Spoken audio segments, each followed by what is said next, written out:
Liam Fox's call for Britain to champion the cause for free trade in the wake of Brexit and increasing trade barriers needs to be examined against further revelations of the so-called Paradise Papers scandal, and other evidence of the growing power and influence of the British corporate elite. The UK International Trade Secretary stated that non-tariff trade barriers operated by G20 countries have risen sharply since 2010. At a time of struggling economic growth in the poorer parts of the world, such trade barriers have risen from 300 to 1,200 between 2010 and 2015. By contrast to this growing protectionism, the British government now champions the cause of open and free trade to lift the global poor. But this claim does not sit comfortably with further revelations in the recent Paradise Papers leak. The documents from offshore financial service providers, many of which are British overseas territories and Crown dependencies, show widespread tax avoidance by companies and the ultra-wealthy. Meanwhile, the UK tax code, and its enforcement over the past 30 years, is largely based on the capture of British government legislative and economic policy by UK corporate interests. The complex structures that allow multinationals and high-net-worth individuals to protect their cash overseas is just one small part of a multi-billion-pound corporate tax avoidance industry.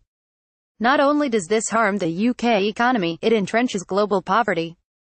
Two sides, same argument. After many years of celebrating the economic benefits of the single market, the British government now argues for a decisive Brexit to remove all barriers and needless regulation from world trade.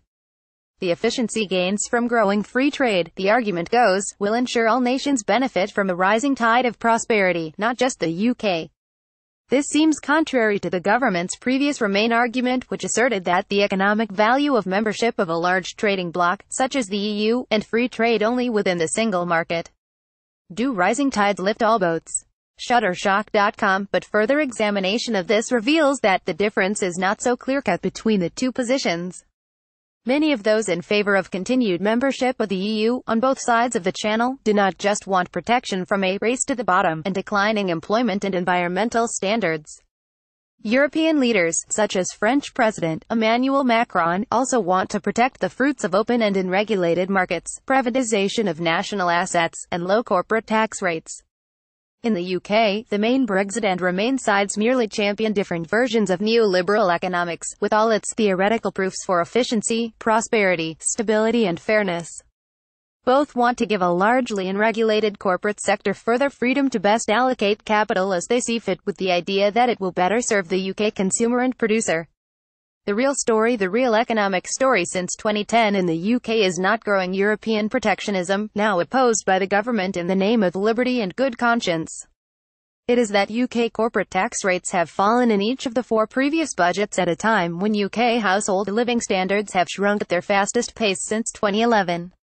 In the shadow of the next budget, the Chancellor, Philip Hammond, would do well to remember that the country is forecast to not even raise 7% of its total tax receipts from corporation tax in 201,718. What is particularly revealing in terms of corporate privilege is that UK corporate profits are currently at or near record highs as a percentage of GDP. The growing wealth and power of this elite in the UK since 2010 has many implications for declining UK living standards, social stability and the current household debt crisis. Corporate control. Macrosikba archive by images. In the last 7 years, the city has rigged markets, laundered money and missold products, but has diverted attention by implicitly threatening to take even more of its profits out of the UK. Meanwhile, the benefits of privatizing the once state-owned utilities, £37 billion in dividends since 2010, have gone to a relatively few shareholders, not to the increasingly stretched British household.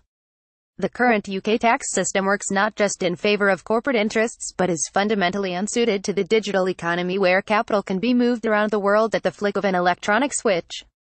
By contrast, research led by a former City banker concluded that a more broad-based financial transactions tax would bring an additional £5 billion a year. Another simple, unavoidable and efficient tax, a land value tax, is even championed by the UK's self-proclaimed original free market think tank, the Institute of Economic Affairs. Both taxes point to the current UK corporate tax arrangements as increasingly indefensible. So the call for free trade, whether global or just in the EU, is a convenient smokescreen that obscures the vast corporate privilege and profits that is embedded in UK governmental and economic policy.